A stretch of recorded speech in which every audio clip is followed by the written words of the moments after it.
Welcome to Word Blindness, Dyslexia Exposed. I am Juliet Hahn. I'm here with my co-host, Brent Sopel, and we are here to change the narrative. We want to educate, but we also want you guys to understand what it is like to be dyslexic and how things can change. So join us every week for Word Blindness, Dyslexia Exposed.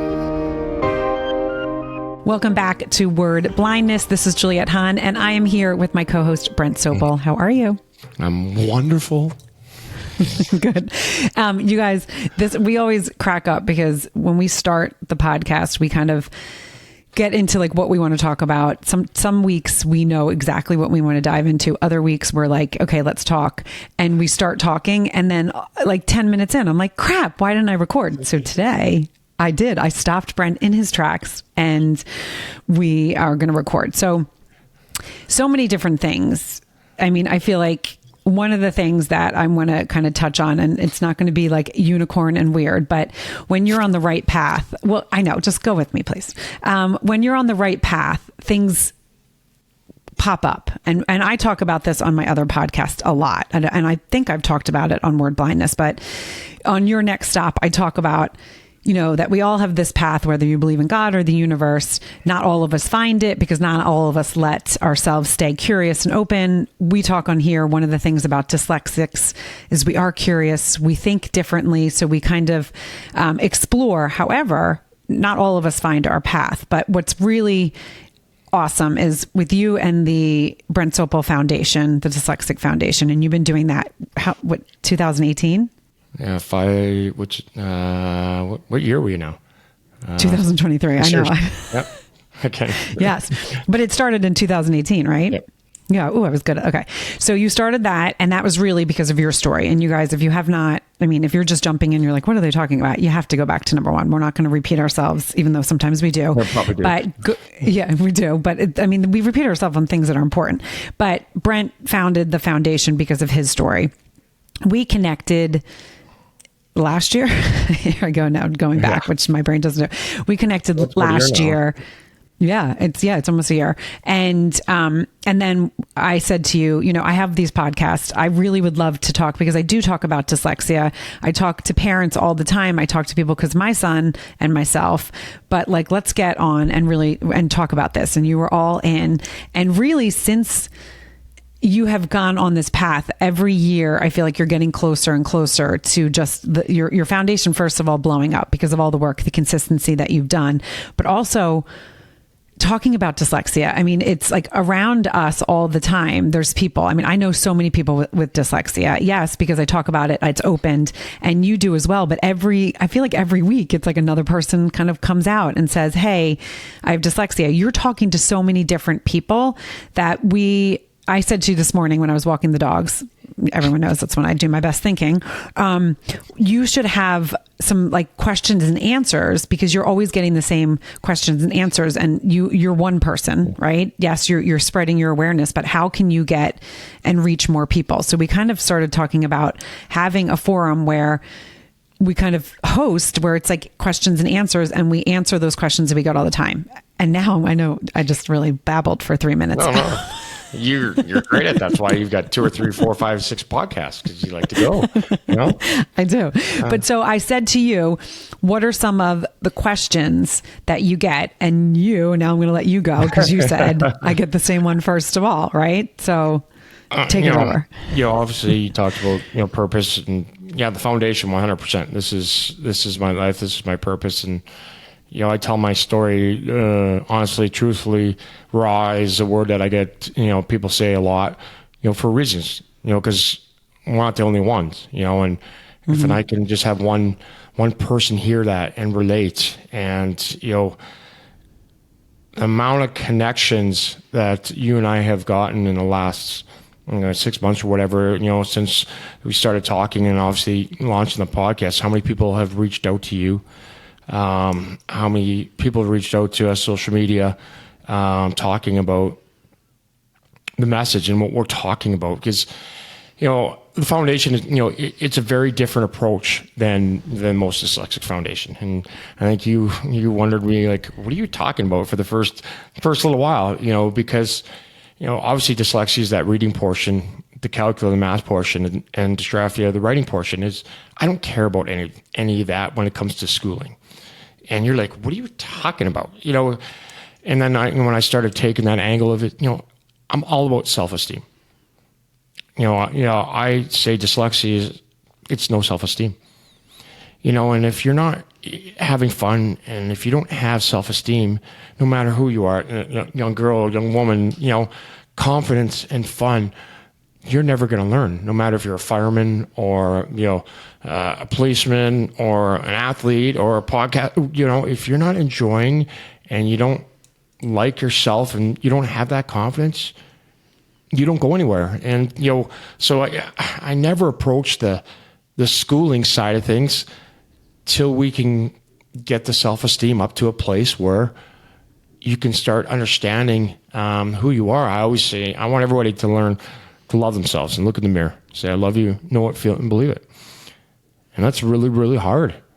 And I don't know, I guess this is a question back to you. I don't know anything else that comes with, a learning disorder that comes with more shame than, dyslexia. Right. And again, we've talked about this because it brings up, and again, anyone that's listened to us know that we talk about the innate confidence, and some people have that innate fight, right? It's like, it's someone else's, it's fault. Like I used to always blame the teachers and all these different things. However, and I'm going to take it back to the conversations that we had in October with our guest, because, and I'm going to bring it back to Bridget, who is the founder of the Beyond Beauty project.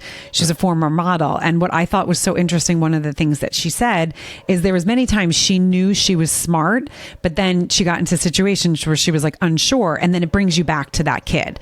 And when she said that, I was like, that's actually, I can relate to that. There's been times in my adulthood, right, that, I've been in a conversation and people were really talking about politics or something that I really have no interest in. And it's not that I can be like, oh, I have no interest in that. It takes me back to a point where I'm like, wait, maybe I don't know how to have a conversation about this. And then I revert to that like kid that's in the classroom. And as much as I am confident, I know how to switch and then go away, but it still dings you, right? It still is like, ooh, I feel a little inadequate in this situation. Now, I've had conversations with people that have listened to the podcast that are not dyslexic, and they've said, isn't that like, that's anyone in life, right? People can get dung and do these things. And 100%, you and I both agree with that. We're talking about dyslexia because that's what we know. That's our comfort level. That's, and not comfort level, but that's what we've experienced. So yes, there's many different things, and it comes down for everything is that self-esteem. And when we're talking about it, and Bridget even said, and I think Danielle, who's the founder of FetTech, said she remembers in nursery school that quickly realizing, wait, I'm different. I remember in third grade being separated and then being like, wait a second. And you have that happy-go-lucky kid, because we've talked about it 1,000 times. When you're a kid, you're happy. The most kids are happy. They're just innately happy because the real world hasn't gotten to them. And you can remember, all of us can kind of remember around that time that it was like, we're getting our ass kicked in school. And so it's one of those things. Learning disabilities, you can't always see. Yes, there's some, right? When someone stutters, there's different things that are outwardly, but dyslexia is not. And one thing that we've talked about that's really interesting is, again, we go back to all the strengths and weaknesses. And again, if you haven't heard it, you can go back because there's titles. We really dive into that.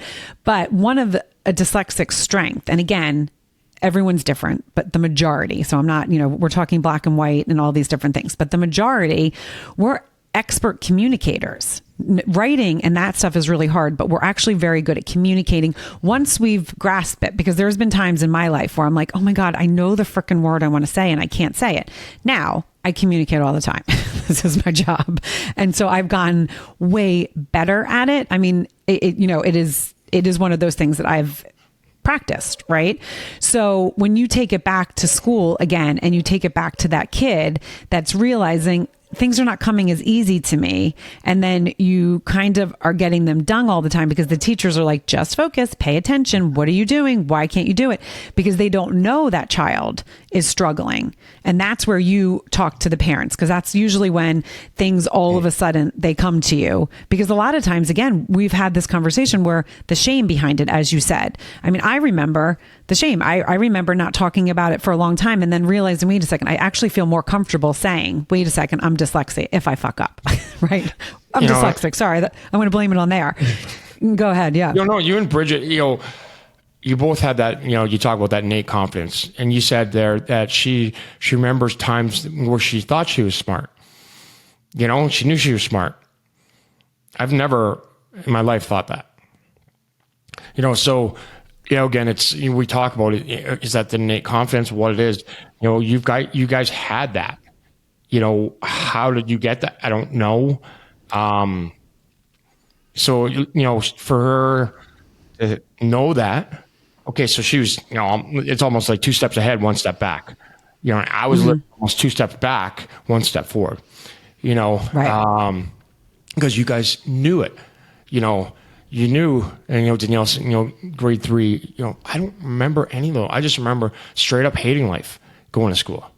I don't remember any of those things, or, I remember not fitting in, I was a whack job, and it's interesting how you guys, had that, positive, you had that piece, that I didn't have. So it's, you guys were ahead of me. It's, it's people that don't have it, take it for granted how many times a day you read, and when you realize at a young age, you're different because why can't I do this?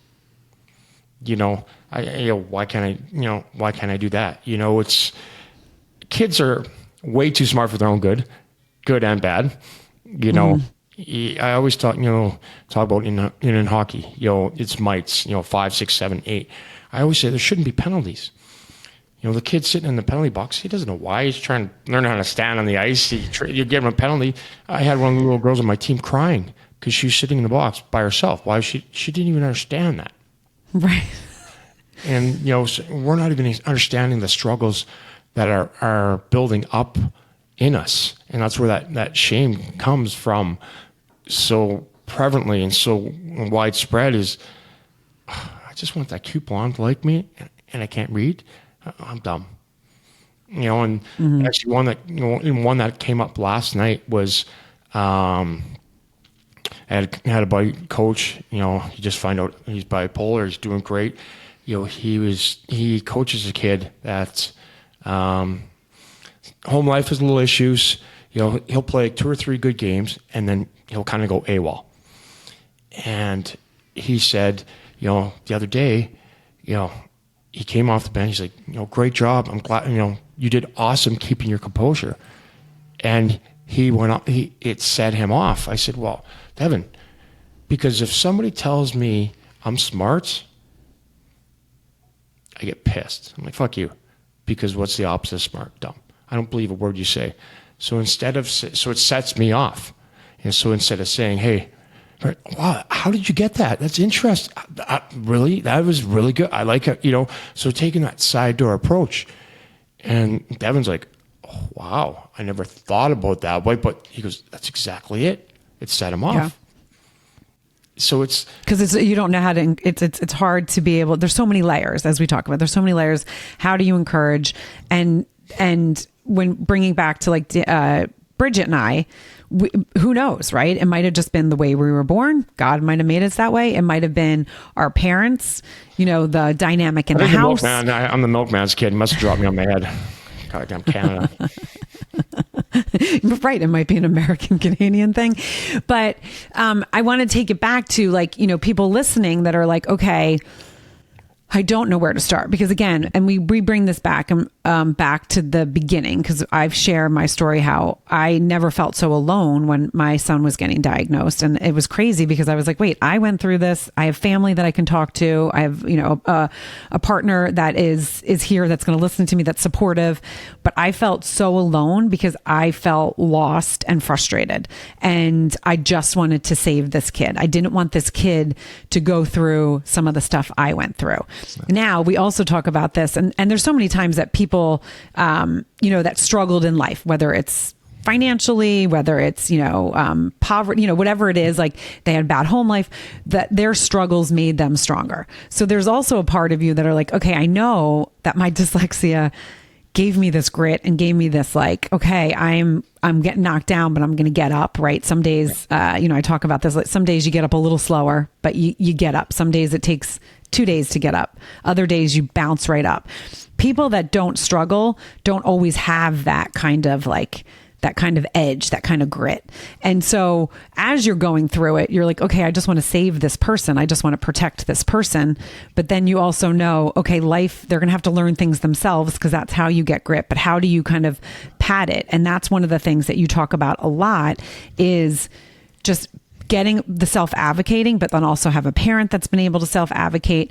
And there was just that I shared on social media that 1 in 5 kids have dyslexia. 1 in 5 people have dyslexia. 1 in 100 teachers know what dyslexia is. And that's one thing that both of us became fascinated. And we're going to get more into that because we're kind of doing our own research in the back and we don't want to we want to be able to have a little bit more depth to that. But the different ways that schools are testing you and all these things. And when we had Ashley on, she really brought something that it was kind of like all right, and I hate the term suits, but it's people in Congress that are making these rules that they're not the teachers. So like we sometimes talk about the teachers. Yes. Do we think there's some things that can be better as humans? Thinking, okay, that kid's struggling, they're 5. Do they really want to be fucking around in class? No, let's kind of look into this. But again, they have this corporate America that they have to fill and it's coming from the top. But the more we can educate, because that's the thing I'll come to you and I'll be like, well, how can we change it now? Like, I'm so pissed, obviously I get a little impulsive and I want to make change and do it now. And you always say, which is kind of funny because if people could think it's the opposite, you're like, pause. We have to educate before we can make the change. You've been you went to Congress. Tell us a little bit about what you did in Washington. And that was 2019. Something like that. You're the dates. Yeah. I'm so good. Right. I should be a history major. So there's a few things, the correlation that you and Bridget and myself is that you guys knew about dyslexia, from your mom, other people in your family. So you guys were educated. I wasn't. Mm-hmm. So that, that's where that education piece, comes in, is the only correlation where that you guys had that extra confidence because you knew about it. You knew it was okay. Me, I'm like, didn't know until I was 32. I just thought I was dumb and stupid because there's nothing else. So, and you didn't even know what the words were. Cause the thing, and I'm going to interrupt you for a second. The thing that was interesting is that others in our house were like diagnosed when it was like, there was times where there was that whole, the whole spectrum, right? So we had like processing reading. Now it's like, okay, that's dyslexia. Yeah. So it's really interesting. So it was known, but it didn't have a label, but it was talked about and it was aware. You never even heard of it. Never heard of the word till obviously I was 32 when we got my daughter tested, and then when I found out, I'm like, didn't even know what the word was. So right. Put whatever tag label you want on. You guys had talked about it being okay with it in your house. So that's where that some of that confidence you had that, and we talk about the biggest thing is that nobody is ever alone in this. Right. That's my biggest message. You're never alone. And I always say, we talk about this. You always talk about, rate, review, share. And I say, people, you could save a life. People are like, yeah, whatever. Yes, suicide's a triple. How many times yeah, I'm sorry, go ahead. No, yeah, suicide's a triple in teenagers in the last 10 years. 90% of the suicide notes have dyslexic tendencies. Like, I can go on and on instead. You might save a life. You don't see it statistically like cancer, but I'm telling you, you could save a life by sharing this. I had someone in my community reach out and said, okay, I'm seeing these clips. I finally, that I'm sharing on social media. I finally went and listened to one of your podcasts. I think I'm dyslexic and I haven't, and I'm losing my shit. And they went and made a doctor's appointment. And they're in the process of doing it, but they're like, I just feel so much better to know. And I mean, here's the thing. and whether it's society and then I do want you to talk about what you did in Washington. I listeners, we're not off of that. I know you're like, well, there's a little attention deficit there. No, we're going back to that. Right. But one of the things in society, again, it's being different. Whether, I've had conversations with people that are, have been super, super gifted in school, which fascinates me, but they're like, I know you talk about like not, people not fitting in or this, or you're feeling crap or, pretending that you were something like, so your friends didn't know how much you were struggling or teachers didn't know, and then I have people that are like, I got straight, I got hundreds on everything. And kids used to tease the shit out of me. And I tried to pretend like I wasn't as good. And so it's that whole thing, this in society, if there's something a little different about you, it's like, the people pounce on it. And so being okay with who you are, right? And having these conversations. I mean, that's the most important thing. Again, thinking, okay, I am different. And you know what? I actually am going to embrace it. It's easier said than done. But the more people talk about it and the more that you listen, that's when I had this person reach out, they're like, wow, you seem like, then this is what's always cracks. You seem like you have everything together. I'm like, I don't know what that means. My car has 0 gas. My house looks like a bomb went off and it's like a fraternity house. Right. Like, I don't know what you mean by, I always seem to have it together. I didn't pay my bills this week. Right there. Exactly. Like, why? What does that mean? What does that mean? Like, because I have food in my face when I walk outside. Yeah. No, like, and that's the conversation, Washington. And again, with the foundation is you walk into your boss's office, you want to get a PO approved for X amount of dollars. If your boss has absolutely no idea what the hell you're talking about, he's not going to approve it. So how are we trying to walk into, your town halls, your principal's office, your directors, your deans in Washington, and tell them to change things? They've got no idea. So obviously talking self-esteem, but it's education. We've got to educate people what this is, what it means, before they're going to go and change it. I don't know anybody change something they don't know and don't understand. Right. You take a look at CEOs, Fortune 500 company. Most people hate them. Well, because they usually they don't make, emotional decisions. They're educated decisions. Now my divorce, straight emotional, zero comments. But that, that's a difference. So it's bringing the information to them so they understand what that is. And, and that's what obviously the self-esteem, we're trying to get everybody to be okay to have these conversations that you and I do have. And a lot of people aren't there. It's new to people. That's why I talk about it. I don't care who it is, what, when, how, what, pink, blue, green. I don't care. One person at a time, this message goes out that they're not alone and you can be okay. And, everybody's, dyslexia, it could be a gift. Yes, it can. But we're a long ways away from getting there if you just found out. Because it's scary. It's dark. It's lonely. It's daunting. But none of that you have to do by yourself. You're not alone. No. And you know what? And this also brings up when we were talking to Stephen, you and Stephen are like, the fact that, and if you didn't hear the story, I was in a meeting and someone said, hey, can you tell me, can you see my screen? Can you read what's on there? And I read it and I read it wrong. And for a second I was like, oh fuck, there was a lot of people, powerful people. And I just read something wrong. And I, for a second was like, and then I said, oh, okay. Hello, dyslexia. I said, that's not what that says. And they all kind of were like, oh my God, we thought we misspelled something. And I was like, nope, I read it wrong. Now, here's something that I do want to talk about. I wasn't always like this. I've done a lot of work to get where I am, a lot of education, as you said. So I remember when and I didn't talk about my dyslexia probably until the last 10 years, really. And when my son was getting diagnosed, I remember, so I'm going to bring it back. I remember we lived in a very affluent town and I didn't want to tell people, that he was dyslexic, ADHD, that I was dyslexic, ADHD for a point, because I didn't want them to judge him. And it was a protection thing. So that's why a lot of people, and I'm sure people listening are like, yes, I didn't want them to think, oh, I'm not going to have this kid over because he's dyslexic or ADHD, right? And so there was a part of me that was protecting him.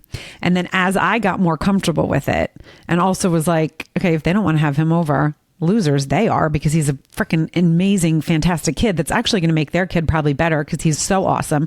And then the more I started doing that, the more I was like, you know what, I'm going to talk about it as well. Because there was many times in my life that I wouldn't say that I was ADHD because of the stereotypes that are on there. And again, I'm going to say this, I try to say it every episode. Sometimes I forget, but that dyslexia, ADHD, all these things is not about your IQ. It's not about your intelligence. Actually, we are smarter than most people. Well, and at the end of the day, who cares? Each one of us are special. Mm-hmm. And and it's the most people that are struggling are the ones that are pointing the fingers. I was, like the mean girl, she's a mean girl because she's not happy, their home life, self-esteem, whatever, so it's, it's always coming from somewhere. IQ, non-IQ, genius, not genius, 10, 200 million. We have our own path. We're all supposed to be who we are. And it doesn't matter if you're, 21 single, 45 and single, you have 4 kids. Like, it doesn't matter. And there's no right or wrong. It's whatever works for you. It's the stereotypical that you talked about. It's the judging, judge a book by the cover. Oh, you peel back my cover, you'd have no idea what's under there. Mm-hmm. So right. It's having these conversations, and the more people that we can bring into this community of you're special the way you are, whatever that is. 2 left feet, dance like me, like, stick man, like, it's all good because that's you, and I think that's, the teachers need to embrace that more too. Is, yes, are the classrooms overloaded 25 or 30? Yeah, 100%. But you have 25, 26, 28, 30 different human beings in there. Right. And what is that thing that you shared that I was like, oh my God, it's so true. Educate all the things that have changed and evolved. And education was built because it was to help people, because it was factories. That's where people worked. Yeah. It's the way they sat. It's the way they did. And it's because they were training them for a specific reason. And school is still like that. And I've talked about this 1,000 times, but like senior year, English is Shakespeare. Why can't that be an elective if someone wants it? Why is that being thrown in? Like, aren't there other books? Yes, I think Shakespeare is amazing. I think he is probably a leader in what he did. Well, remember my name? No, it wasn't. I was actually not named. I'm sure Romeo and Juliet. But anyways, go back to the history that you're talking about is, let's talk about the evolution of cars. Okay, look where it started. The horse and buggy, which I still wish I had on my farm, all the way up, right? But there's been education on all that stuff, right? Mm-hmm. Dyslexia, nobody knows what it is still, right? So we're, again, asking for change when people have no idea. So does the system need to be changed? Absolutely. Does it need to be completely revamped? Absolutely. But that's going to take, obviously, time and money, just like anything else. But time and money before that, it's got to have understanding. And it's, understanding at a very deep level, like we have, because, let's just go, somebody's going to, put $1 billion in. They're going to know, they're going to want to know from A to Z, right? Or A to Z, what do you guys call it? Right? They're not going to want A to B. They want it all. And I say less than 20% of the world knows what dyslexia is. So we still have 80% to educate. So we're expecting a lot of things that can happen in my mind. And that's why, as a foundation, that's why I take this different approach, is that anytime I can have the word dyslexia said, it's a win. Wherever that is, I don't care. It's a win.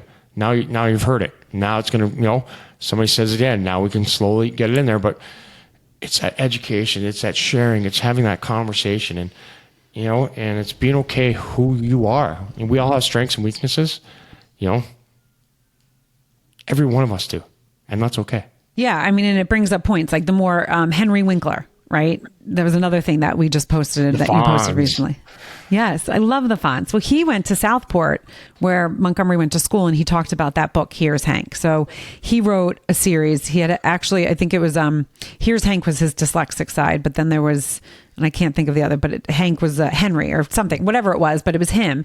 And it was, he was the student, and he had this friend that helped him through. And I remember Montgomery always had that. He always found that friend in class that was able to do it. And it was a dyslexic font. And I remember my mom saying to me, just get it. So I would read it to him, and it was a chapter book. So again, my reading is a bit slow. I can read, but it takes a little while. And a big chapter book, I was like, oh I don't want to do that. That sounds torturous. I don't mind. I don't mind reading the smaller books. I did that with my kids, but this was actually, it really did flow. And I remember him connecting so much to that. So then I loved seeing all the sides of Henry Winkler, because he really talked about his dyslexia and how he didn't know, and how it really, he struggled as an actor. But there's so many people. And again, we talk about this so much. There's so many creative people in the arts that are dyslexic, because our brains think differently. The memorization that some of us can do, I'm not one of them, but there's different ways. We're not this. We got skills and straight strengths. Line. Yeah, we got skills and strengths. It's let's go back to you and Danielle. We talk about, you guys are able to support each other in your business because you have understanding. Mm-hmm. So in these Fortune 500 companies, you have a dyslexia, we have strengths. Can we do great things in company? Absolutely. Just like everybody else can. Everybody, I call business, Swiss cheese. Everybody fills a role, whatever that is, whatever your role is. But in those boardrooms, are we supported or not? Like you and Danielle can support each other. You can make your statements, or you can make what you're trying to explain understandable, because there's two of you. Mm-hmm. Most people, I say this, and this, and they look at me like, what the fuck are you talking about, idiot? Hockey, I get told every day I'm stupid. I got no idea what I'm talking about, right? So it's... And you didn't play for 18 years. Fat, washed up, no idea. Or no, I shouldn't even say played for 18 years. Pro 18 years. Yeah. 40-some years. That's that understanding. It's... you can support each other in your business because you guys have an understanding. So you're able to help connect dots for other people together. You're tag team. Right. Most of us don't. We're standing on an island, by ourselves, and that's what we're trying to change. And everybody wants to talk about dyslexic thinking, and every one of us in this world has a role, and we're all powerful. 2 is more powerful than 1. 3 is more powerful than 2. And you can't get to 2 till you get to 1. And that's what this is 1 at a time. You can't jump 1 to 10. It's got to go 1 to 2. And the more we can collaborate, the more we can talk about it, more we can be a community and help and support each other and build that strength and that understanding to make that overall change of that school system here across the world at some point in time. Is it going to happen tonight? No. Is it going to happen in the next little while? No. It's going to take a long time, but the more people that can talk about it and share and be okay with it and know that you're not alone and you are supported, it's going to only help grow and support. And everybody wants better for their kids, right? We talked about this earlier. You go over and above, whatever that is, and spoil them, or you don't want them to have the scars. Obviously, you learn more than losses and gains, but as an adult, the more you can be okay with yourself, the more your kid's going to be okay. Mm-hmm. So true. So true. And so I do want to bring it to some of those questions, because we did say you get the first question that's the same all the time. Take us through that a little bit. The first question is, my son or daughter, diagnosed with dyslexia, and we have no idea what to do. Lost. They don't have nowhere to go. I don't think I've ever had a call where they've called me and had support and felt supported. So it was All right, talking on off that ledge. First of all right, you're supported, you're understood. Being misunderstood is not easy. And the question is the school. Why didn't the school help me? Why didn't you do this?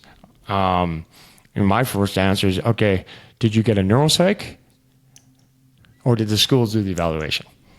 Obviously, if you go back to our earlier podcast, that neuropsych is huge in my world, and I believe in that. It tests for everything. If you have, let's just say, 40% of dyslexics have ADHD. So people always call me, Brent, can you give me like a dyslexia test? Again, if it's friends or something, I'll give them that test. But anybody else, I won't. Because let's say I diagnose them with dyslexia. Right. And there's 40% of ADHD. So I'm going to get one and not the other. So I'm going to still be putting a round peg in a square hole. That's not fair. Now, if we get that neuropsych, here's a complete evaluation, 15, 18, 20 pages. Now there's full understanding, back that education of what is going on and how we can move forward. Go back to the days of the map quests, or reading the map, right? Getting there, open the glove box, there was a map. Now it's on your phone, right? Going cross country without a map, probably not what we're going to do, right? Let's get that education, so that's always top of the list. What I do, where'd I go, so first thing I say, that neuropsych, and here's one thing that I want to throw out there, because a lot of times they'll say, okay, I went to the school and asked for the doctor. This is what I did, and I'm curious of what your thoughts are. I did this on my own just because I was like, wait, I'm going to call all the private and dyslexic schools around me and have them give me a list. I will ask my school for a list as well, and then I'm going to do a little bit of my own research. I do things a little different. So like everyone in my community was like, oh, you want to go to these 3 doctors? And I was like, I'm not going to those 3 doctors. Yeah. I'm going to do the opposite of what you said, because you guys are just following the herd. And because I don't follow the herd. I was sticking out a little bit. I listened to why they liked those doctors. And then I did my own kind of I did my own research. No, I didn't dive in. I just asked a couple questions and was like, you know what? I'm going to go with this doctor. So when people ask me about that, well, how do I get a doctor? There's so many lists. These are the ones that everyone uses in my community. I went to the dyslexic schools and asked them for their doctors, or the private schools that were around, just because I felt like it was better than the public school recommendation. I don't know if that's right. It seems... Again, there's no right or wrong. This is going to come out... Public school, I don't trust. Right. No. Not any single one of them. So this is obviously my opinion. If they gave you a list of neuropsychs, I'd have a bonfire, have some s'mores, and burn it right in front of them. Because, this may be hard. They don't care. You had this problem. It's a business. So I would go, I like what you did, looked to find dyslexic schools around, but now obviously it's a little bit easier. The internet's there, you can do some research. Definitely do that research. Maybe you got to drive a half an hour, maybe 40, whatever that is. You just cannot rely on anything the public school says. That's anything from nuts to bolts to A to Z. So do that research. I really like what you said. If you could go talk to dyslexic schools, who they use. Now, let's just say we're small town. Okay, it's just do your research. That is it. Again, reach out to myself. You'll be supported. We've got people around. I will try and help out. Again, that support is there. It's just do the research. You can never, ever, ever trust what the school says. And I'm going to take it to this. Now they're going to give you a list, and they're doing it. There's people in there that, yes, they're good people. They care, but they're absolutely told what.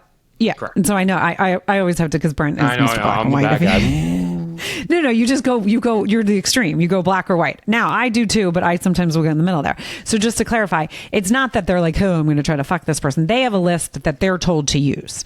So that's what they're following. the herd. They're following corporate. They're following what they're told to do, what they are supposed to do. This is the doctor everyone uses. The other thing is why I didn't want to go to the one doctor that was in town is because I also was like, is that doctor really? And again, this is me. Some people are going to be like, research that's overwhelming for me. I don't know how to do that. That scares me. Right. So like, as we're saying this, you're going to be like, I'm shutting down. I can't do it. Correct. When I'm talking about research is asking questions. You don't have to go and read all these things and be like, I need where'd you get your education and all this. I'm not talking about that. I'm just talking about asking around and getting the vibe from the doctor. Right. Because if you don't like the vibe from the doctor, you're not going to feel as comfortable with it. So my thought process was, everyone's going to this one doctor. Are they really diving in deep and doing what they're kind of meant to do? One of the things that, and you're going to laugh, is one of my biggest pet peeves is when people don't do what they're meant to do. So like, you have a job and you half-ass it. That makes me absolutely insane. So I do like to know, like, okay, you're going to go above and beyond, or you're just going to do your job, but do it right. You're not going to fucking slack. And I found that when a group of people go to one place, a lot of times, and it's getting from the school, that doctor has too many patients. They're overloaded. They're doing the minimal, and they're not doing, and I don't want to even say minimal, sometimes under. So I found that and was like, yep, those doctors on that list, I am actually not going to, because I know it's like a 4-month wait, a 5-month wait. And then you're in there for 15 minutes. And I'm like, 15 minutes? I'm sorry. No. So those are the kind of questions. How long do you spend with the parents and the patient? How, and my kid, I should say kid, those kind of different things is when I'm talking about research, like find out their processes. If a doctor is like, yo, it's in and out. I mean, it takes a little while. You have to, it's not an easy that thing. Have used them before, and maybe, yes. Maybe in that school, if you could find 5 different parents at that doctor, and see what they say. Because, you're 3 or 4, they've gone through that process now. Then they've gone through the school process. Did it align? Did it not align? So it's going to the horse's mouth. And sometimes you can't, like you've had this where you've talked to people. Sometimes parents can't tell you what they've done because the school has gag ordered, or they're, using an attorney. So there's also like, sometimes you have to be guarded, and that it's not easy, because that's one thing that I mean, we talked about this again, you can go back and listen, but I was like, doe-eyed, your favorite expression. That means kid-like, that means innocent. I went in very innocent because I just assumed, well, no, of course they're going to help us. We're good people. Assumption is death. Exactly. So doing that kind of research education, that's what we're talking about. Again, not going so where you're like overwhelmed and like, oh my God, I got to know all these different things. Where did they go to school? No, none of that. It's just finding out their processes. How long does it take to get back? Because that's the other thing. Our doctor that we used took a little bit longer, but when I say he went through the strengths and weaknesses, he just didn't pull out things. It was the most brilliant thing. I mean, the public school actually later were like, wait, where did you find this doctor? This is not on our list. And I was like, yeah, because I went somewhere else. And they were like, we love this guy. They actually started using him a little bit more because they appreciated what he brought to the table. So that's the other thing, is how long is the turnaround? Because sometimes we go into this and we want it done now. Oh my God, my kid's struggling. He's falling. I need this done. And then you go to the school because they're like, oh, we're a little shorter and we can help you get this a little faster. It's not about the fastness. And trust me, I want things done yesterday. And you touch on a couple of things. It's a neuropsych. It's a 6-hour test. It's 3 hours one day, 3 to 4 hours one day, 3 to 4 hours the next day. So yes, that and expect a turnaround time of 2 to 4 weeks for that neuropsych. So I just want to preface that is that there's a lot of information that goes into it. It's 15, 18, 20, 22 pages into this. So there's a lot of information. So I just want listeners to know that it isn't, no matter where you go, you're not flipping them back out in 48 hours. No. And if they say they are, big red flag. Yeah. No, if you're going to have a test, it's going to take, say, 6 hours. You're not flipping out. There's a lot of information. So there's a lot that goes into it. So I just want to, kind of clarify that, make sure people don't think it is a, quick turnaround. let's just say your son or daughter is in grade 4, struggling. We all want to fix it now. Absolutely. And you think you're wasting time, and then they're going to get further back, and you're like, oh my God, I need this now because we need to make changes now.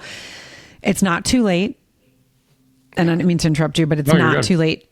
Take a breath, because you are doing something now, and you're talking about it. Another thing that I think is really important, because I've had a couple people come to me and said, I think I'm dyslexic, but I'm going to get an ADHD test. And I'm like, okay. And tell me a couple things. Remember, if you listen to us, we have our PhD, or what do you say, or DHD, or P, whatever. DHD, your white coat. No, DHP. Backwards. Way too many. But too many letters. But that's where, again, you're doing something, but it is backwards, because if you're getting the ADHD test first, not all, as Brent said, not all people with ADHD have other learning disabilities. A lot of them do, but we come from a very long line of a lot of stuff. And it's interesting, because I do have cousin siblings, kids that maybe are just ADHD with no learning disabilities. And that always fascinates me. That fascinates me because it's a very interesting profile.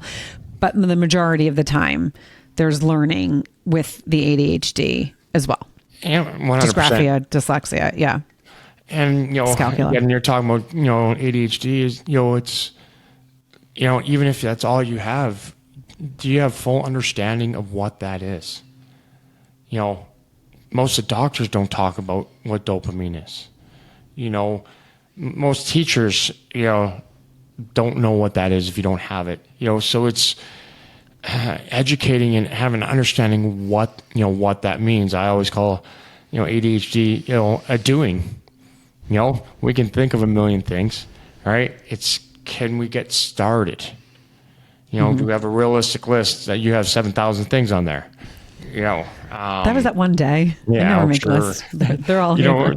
It's we don't get dopamine in our brain like everybody else does. So we go get it. I always call it sex, drugs, rock and roll. I always say it's like a faucet. When we do that adrenaline turns that dopamine on. So it's, oh my God, amazing. We don't get that. I've had teachers or coaches yelling across, Brad, go do, the words never make it to the kid.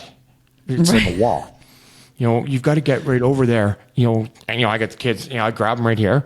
All right, I need you to do this. Okay. The words don't get there. So it's having that full understanding of what all that means for your son or daughter. No matter if it's, it's dyslexia, there's so many varieties. Is it paper? What is it? Is it dyslexia? You got to be the biggest advocate for yourself or your kid. And that goes back to that education portion, and asking these questions and listening. And, it's in October, obviously we had those interviews, but it's amazing how many correlations that we all, we were on different paths, but we weren't. No, and the thing that was interesting about that too, and we talk about that in I think the last episode that went out, that was kind of funny, is that we had, I know at least I had like the giant smile on my face, even though we were talking about hard things and sometimes very vulnerable things that are sad, but I had this like stupid smile on my face, because I was like, oh my God, because every single one of us has a very similar path and a very similar story, even though we maybe got there different, right? But we had these same feelings and emotions around it. And that's what this podcast is about. This is why we're doing every day is the hardest thing in the world. Mm-hmm. So to sit there and see somebody on the other side of the screen go, oh my God. That understands. They understand. And again, this is what I love so much, because I know when you and I first met, like you were like, wow, you're really, like you're more positive and this and that. And it's not like a bad positive. It is because I have been around people that I can relate. I mean, as you said, like the company I'm working for, my boss is dyslexic and we grew up together. Like there's so many different things. I have been very fortunate that I have been around where it is like we talked about it. In one of the episodes, when I met my husband, he's like, what the hell? Everyone that you know is like dyslexic and ADHD. What is it, like in your freaking water? He's like, seriously, I've never met so many people. We're doing our drugs. We hang out with, people that do drugs. We don't hang out with other people. We can. Well, it's like-minded people meet. And again, if you stay open and you stay curious, and that's where I really believe that you ask questions, you're okay with who you are and you talk about it, those conversations happen. So that's where I've been very fortunate because, again, I have, to a fault, I am very honest. I don't keep a lot of, who I am is who you see. There's not like we all started the same spot, right? Didn't mean to cut you off, but you started that same spot. Maybe 30 years, 10 years ago, but we all started that same spot. So don't think anybody, you started at that spot earlier. Now imagine in 10 years all the dyslexics are going to be around you. You're going to have a little gang of them. Oh, look, I made him speechless. Ride my short bus. My helmet on. You're going to have a thousand short buses. And we can make that joke because I did not ride the short bus because I had to ride my bike to school. However, we can make that joke because I did not have that. Handlebars. I had a dirt bike and then a 10-speed. Yes, I had it. Of course, I was like the tomboy. Like, oh my god, tough girl. Look at me. Yeah, I didn't have any banana seats. But it is funny, but it is someone that's listening to this that is just starting this kind of journey. I was going to say adventure. Really, it is adventure, but a journey. This journey. You're not alone. It's not about your IQ. If you're there for your kid, it hurts. You don't want your child to be in pain. And it is probably some of the worst times of my entire life. Like just being like, how, and then not getting the answers that you need and getting frustrated and pissed. It's a lot on someone. And even again, and we've talked about this in all, like when we were interviewing, as much as you think that you're okay with where you are and what you've done, there's times that you're not. And it is okay. You have to give yourself grace. Giving yourself grace. That's one of my favorite sayings these days. My family hates it. They're like, what is with this grace? But you do. You have to. I think I even said it to you the other day. Oh, yeah. You got to give yourself grace. But you do. You have to not be so hard on yourself when you're having these emotions because what you're doing is you want to protect your child. And that's what we're here for. That's what we're trying to do. But you're not doing anything wrong. If you're taking the steps, you're asking questions, you're reaching out, just don't be ashamed of it because there's nothing to be ashamed of. Everything happens when it's supposed to, And, this came up last night, why didn't I went to therapy 10 years ago. Why didn't I get it then? I'm like, because you weren't ready for it. So I got a lot of parents that have shame. It is, I wish I found out sooner. Don't say that. You found out now. Look at me. I was 32. So if your kid is in grade 4, great. Look at the amount of scars that they're not going to have compared to me, right? Hindsight's 20/20 for a reason. It doesn't work that way, right? It's I wish I did.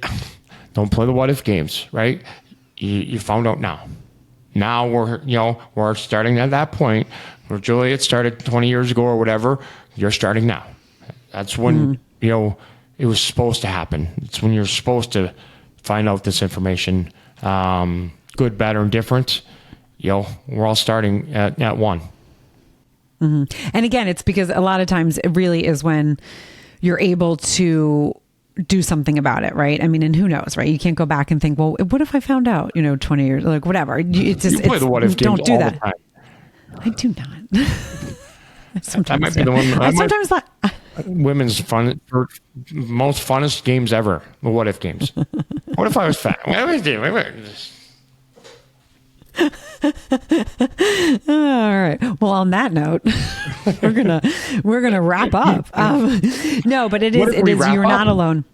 What if we don't? What if we spend 5 more minutes? Where will this go? I mean, one of the things is that we do bring up a lot of points and subjects by brainstorming. And it is always fun to have that person in your life that you can kind of talk to, that understands you, that you can kind of riff with and get ideas from. And and feel understood and feel like, okay, I'm making a difference. Even if, 5 people listen to this podcast, it is going to touch someone, because every time we put one out, right, Yeah. we get a message or get 5 messages, and it's like, you know what? I think I need to do something. I think my kid's struggling. I haven't wanted to think about it. Or, you know what? I think I have some underlining things that, happened in school that maybe I do. Because again, this is hereditary. So like that, this is also like with Stephen Key. His children did not get dyslexia. Which is crazy. I know. I'm actually like, this is where the science and like, as much as I would love to like research that. Come like, on, okay, you're in science meetings all day now. I know. So now it's like, yeah, because science was not I mean, I shouldn't say that. It's fascinating. I just wasn't very successful at it. But thinking about, okay, it is hereditary. How does that look? Where does that look? Where does that go? And if like a family with 5, right?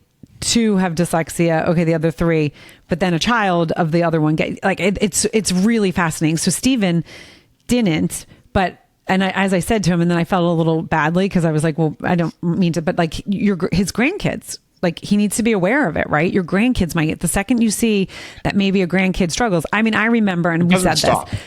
It doesn't stop. And when we were naming Montgomery, my mom said to me, the first words that are mouth, she's like, with all our learning disabilities, is that a good idea? And I looked at her and I go, well, I'm not going to have that determine the name. I was like, Mom. And of course, he's the one that got all of them. However, I'm not going to determine that. He's figured it out, right? But I remember the first day he came, can I just be called M? I can't even spell Montgomery. I'm like, oh, I'm so sorry, honey. I really fucked you there. That's the whole alphabet right there. No, I have to say it. I have to actually say it as I write it. I can't do it successfully either. So, but that is like kind of the fascinating thing. And then seeing, but we were aware, right? Okay, wait a second. Because, okay, we have a lot in learning disabilities. The second things did not pop, and he was our first. So maybe it took us a second to be like, oh, he's doing all these other amazing things. And we kind of didn't think about, it's not like he was diagnosed in kindergarten. He wasn't diagnosed until 3rd grade, because we were like, oh no, I think he's trucking along. And then you get the second one that things come easy to. And I'm like, oh crap. All right. I missed that. If it was opposite. So much. Dyslexic so much. And then a smarty pants. I'm like, come on. And say good in school. Right. Good in school. But that's what's so interesting, because ours is like, my other 2, school comes easier to them, I should say. My last one, as she says, though, it's like, she's like, well, I still struggle in some things, because it does, like, math, everything. I'm like, we're fascinated. We're like, oh my God. It's really impressive. But it is interesting to see how, and then different traits. I mean, it is what it is, but each to be aware different. of it. Yeah. Exactly. And to be aware of it and to be able to support and help and have the conversations are what's important. It's not something to be ashamed of. I will leave at this, because this I think is interesting. I remember when Montgomery was diagnosed, we put everything kind of under the dyslexic umbrella. So you also have to think about your family. Like, he was very relieved. He's like, oh, I have something that I can wrap my head around. So I'm not just dumb. Right. But then it was like, okay, you're also, naming the other things, but we didn't, when he was, 9, we weren't like, oh, and you're this and you're that and you're this. We left it under the dyslexic umbrella. And I remember one day he came home, he's like, I think I'm also this. I think the school was saying, and I was like, oh yeah, that's all under the same thing. But you have to think, because some kids don't, like, some parents are like, well, I don't want to give them a label because I don't want them to feel like this.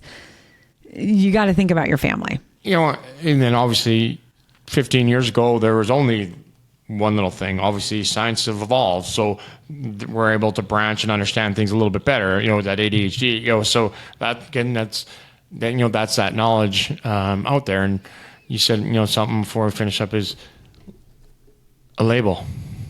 Mm-hmm. Every one of us has a label. That's our last name. Yep. Every one of us is supposed to be the way we are.